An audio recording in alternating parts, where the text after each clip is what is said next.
Vamos então continuar nossa leitura diária do Srimad Bhagavatam, que é considerado o fruto maduro da árvore dos desejos da literatura védica. A gente está aqui lendo o terceiro canto, o capítulo 3, que é intitulado Os Passatempos do Senhor fora de Vrindavan. E hoje a gente vai ler o verso 16 e 17, porque o verso 16 não tem significado de Prabhupada. Então, antes de lermos os versos, vamos entoar um mantra em que nós reverenciamos a pessoa suprema, que é esse Deus que está em tudo e que é Krishna, filho de Vasudeva. Então, repitam, por favor. Om Namo Bhagavate Vasudevaya. Om Namo Bhagavate Vasudevaya. Om Namo Bhagavate Vasudevaya. Om Namo Bhagavate Vasudevaya. Om Namo Bhagavate Vasudevaya. Om Namo Bhagavate Vasudevaya. Então, vamos ver aqui os versos. Primeiro em sânscrito, depois tradução. Verso 16. Evam Santintya Bhagavan Swarajestapya Dharmajam Nandayamasa Surda Sadhunam Vartmadarshayan. Tradução. Pensando assim consigo mesmo, o Senhor Shri Krishna estabeleceu Maharaj Yudhishthira na posição de domínio supremo sobre o mundo, a fim de mostrar o ideal da administração no caminho da piedade. Verso 17. Tarayam Jartapuro Vamsha Sadva Bhimanyuna Savaidraunyastra Samprushta Punar Bhagavatadartha. Tradução. O embrião do descendente de Puru, gerado pelo grande herói Abhimanyu no ventre de sua esposa Uttara, foi queimado pela arma do filho de Drona, mas posteriormente ele foi novamente protegido pelo Senhor. Significado? O corpo embrionário de Parikshit, que estava em formação após a fecundação de Uttara por Abhimanyu, o grande herói, foi queimado pela Brahmastra de Ashwatthama, mas o segundo corpo foi lhe dado pelo Senhor dentro do ventre, e assim o descendente de Puru foi salvo. Este incidente é a prova direta de que o corpo e a entidade viva, a centelha espiritual, são diferentes. Quando a entidade viva se refugia no ventre de uma mulher, através da injeção do sêmen de um homem, ocorre a emulsificação das ejaculações do homem e da mulher, e assim se forma um corpo do tamanho de um feijão, que se desenvolve gradualmente até se transformar num corpo completo. Mas se o embrião em desenvolvimento é destruído de alguma forma, a entidade viva tem que se refugiar em outro corpo ou no ventre de outra mulher. A entidade viva particular que foi escolhida para ser o descendente de Maharaj Puru ou os Pandavas não era uma entidade viva comum. E pela vontade superior do Senhor, ele estava destinado a ser o sucessor de Maharaj Yudhishthira. Por isso, quando Ashwatthama destruiu o embrião de Maharaj Parikshit, o Senhor, através de sua própria potência interna, entrou no ventre de Uttara através de sua porção plenária para dar assistência ao futuro Maharaj Parikshit, que estava correndo grande perigo. Ao aparecer dentro do ventre, o Senhor encorajou a criança e deu-lhe toda a proteção e um novo corpo mediante sua onipotência. Através de seu poder de onipresença, ele estava presente tanto dentro quanto fora de Uttara e outros membros da família Pandava. Srila Prabhupada aqui. Então, antes de comentar aqui os versos e o significado de Prabhupada, eu vou pedir as bênçãos e oferecer minhas reverências aos nossos professores, nossos mestres espirituais e todos os devotos Vaishnavas. Om Gyananti Mirandasya Gyananjana Shalakaya Chakshurun Militam Jena Tasmai Shri Gurave Namaha Os meus olhos estavam cegos pela escuridão da ignorância, mas com o bálsamo do conhecimento, meu mestre espiritual abriu os meus olhos e a ele eu presto minhas humildes reverências.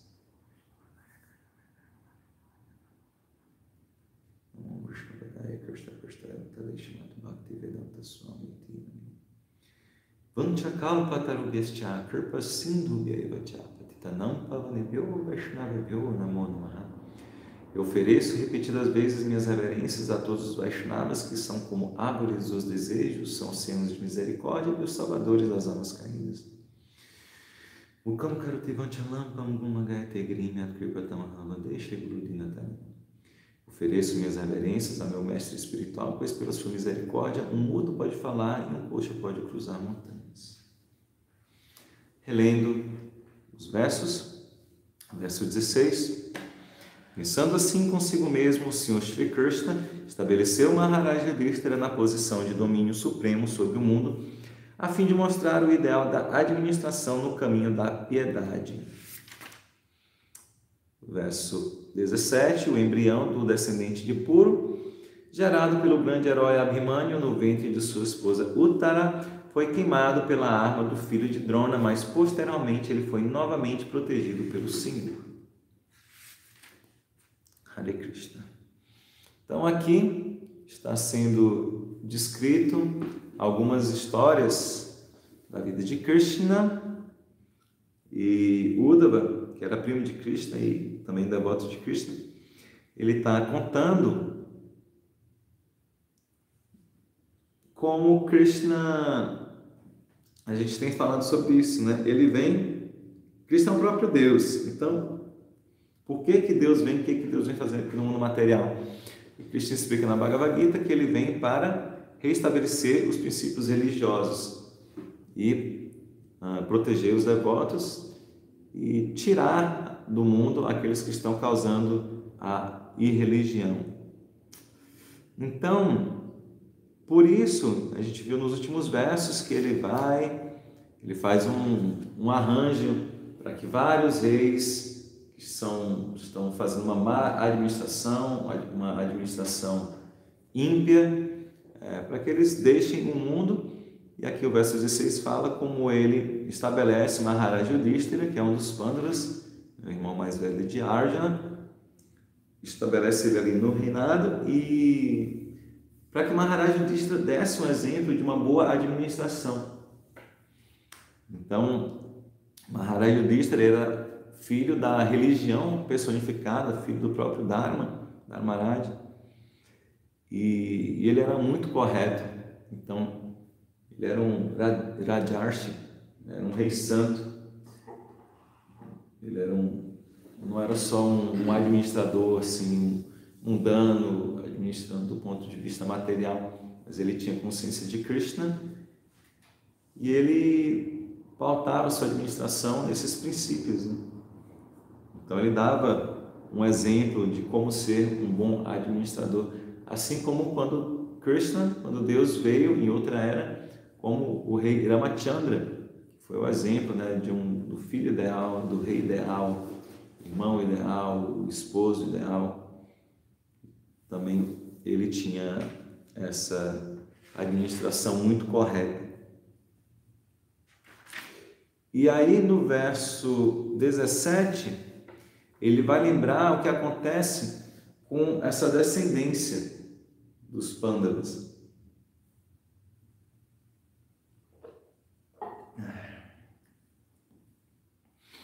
Então, o início do Srimad Bhagavatam continua o final da Bhagavad Gita. A Bhagavad Gita é falada antes da Batalha de Kurukshetra e o Srimad Bhagavatam inicia falando o que é o final da batalha.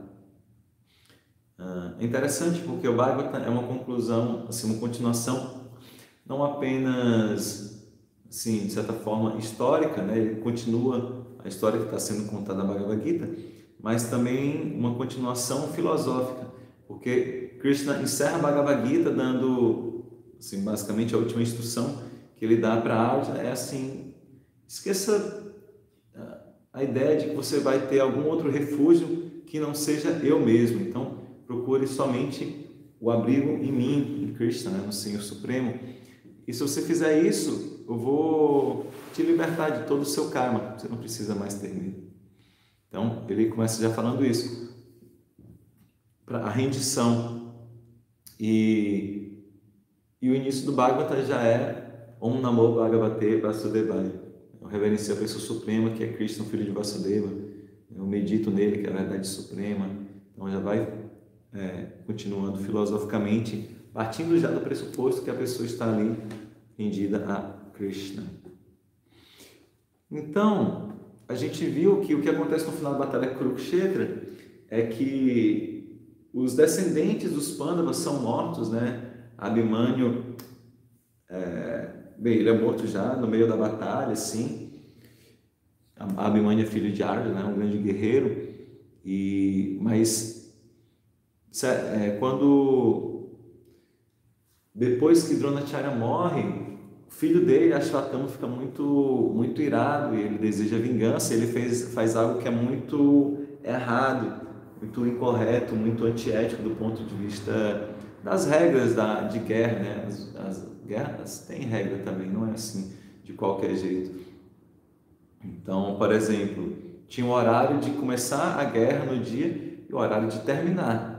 Os búzios soavam para dizer, agora a guerra começou. Quando dava o horário que o sol se punha, os búzios soavam para dizer, agora parou a guerra. Agora ninguém pode guerrear após esse horário.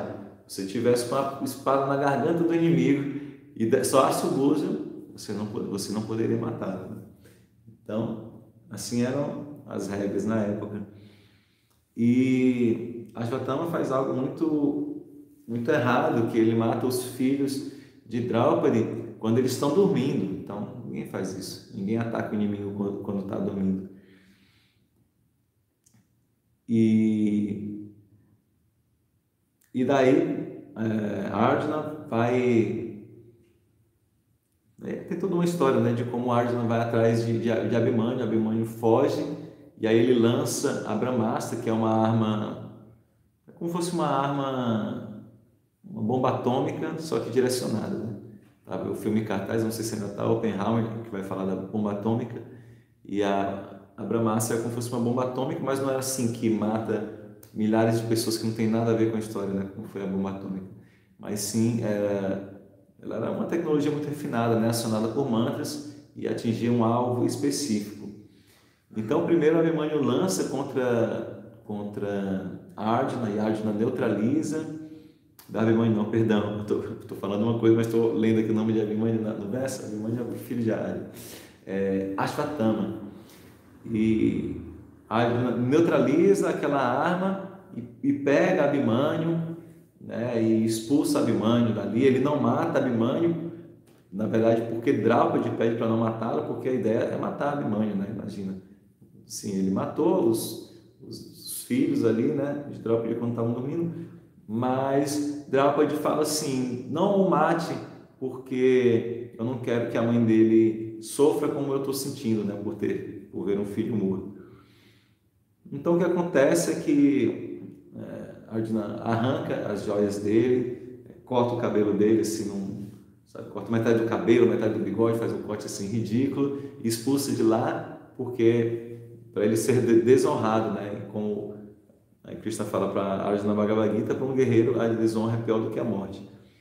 Então, isso acontece, mas depois, em outro momento, Ashwatthama lança outra Brahmastra para o ventre de Uttara. Uttara era a esposa de Abhimanyu, que é filho de Arjuna, e Abhimanyu já tinha morrido, mas nesse momento Uttara estava grávida.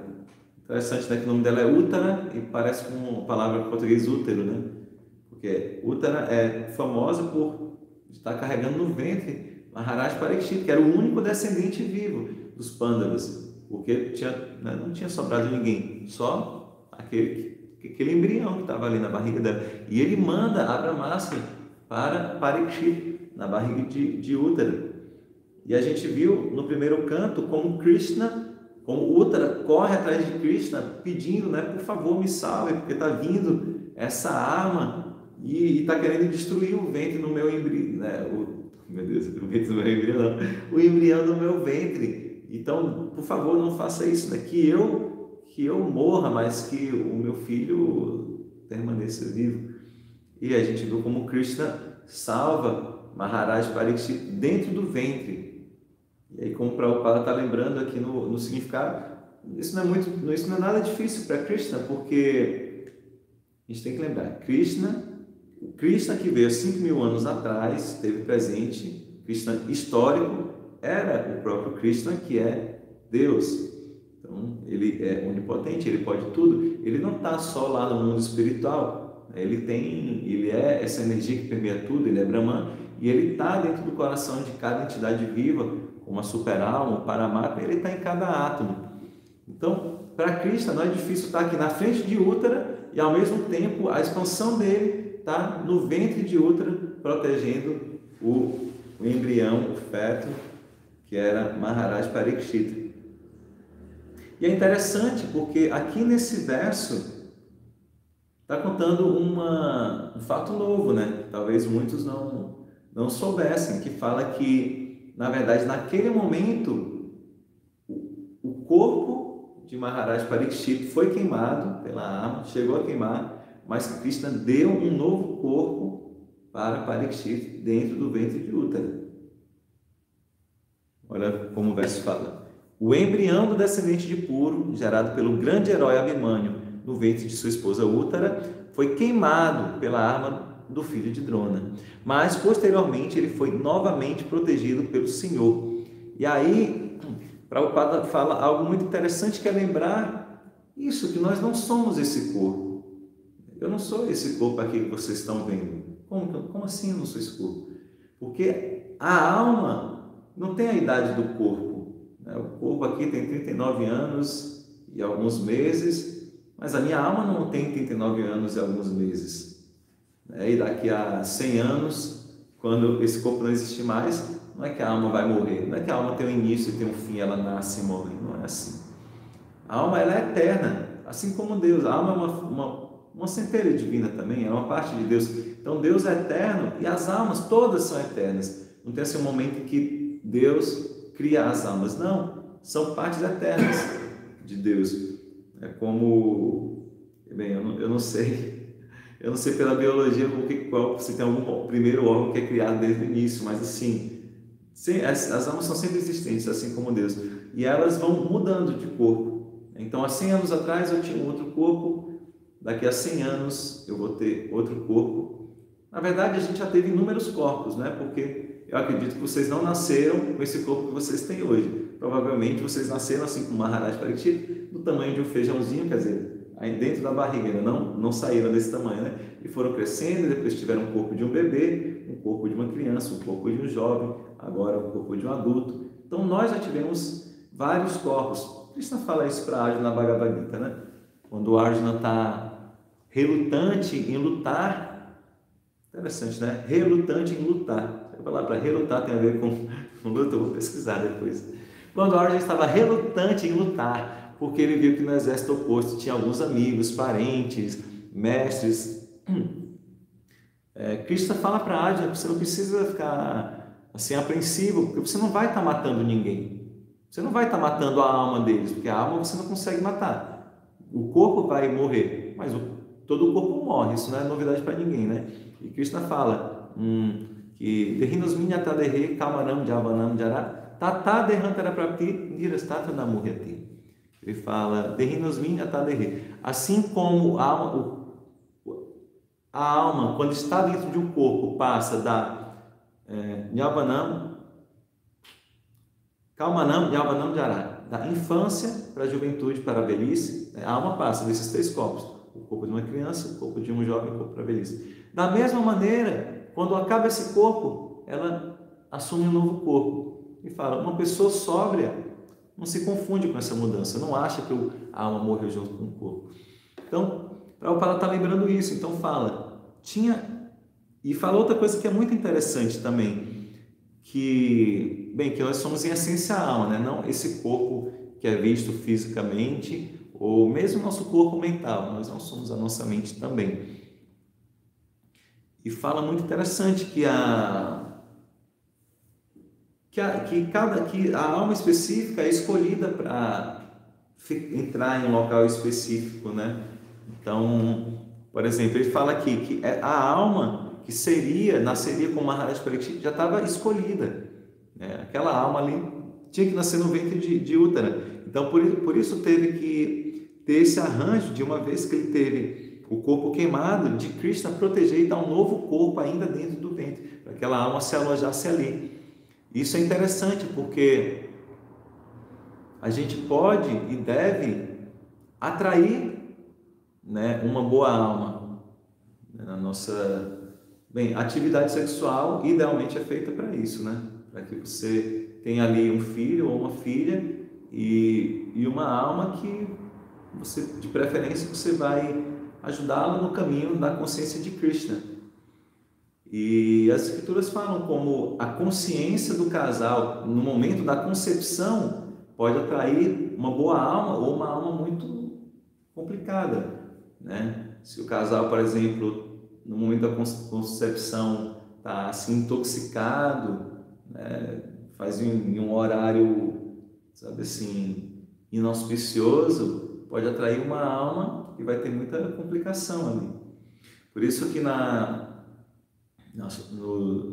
nos Vedas, né, na sociedade védica, tem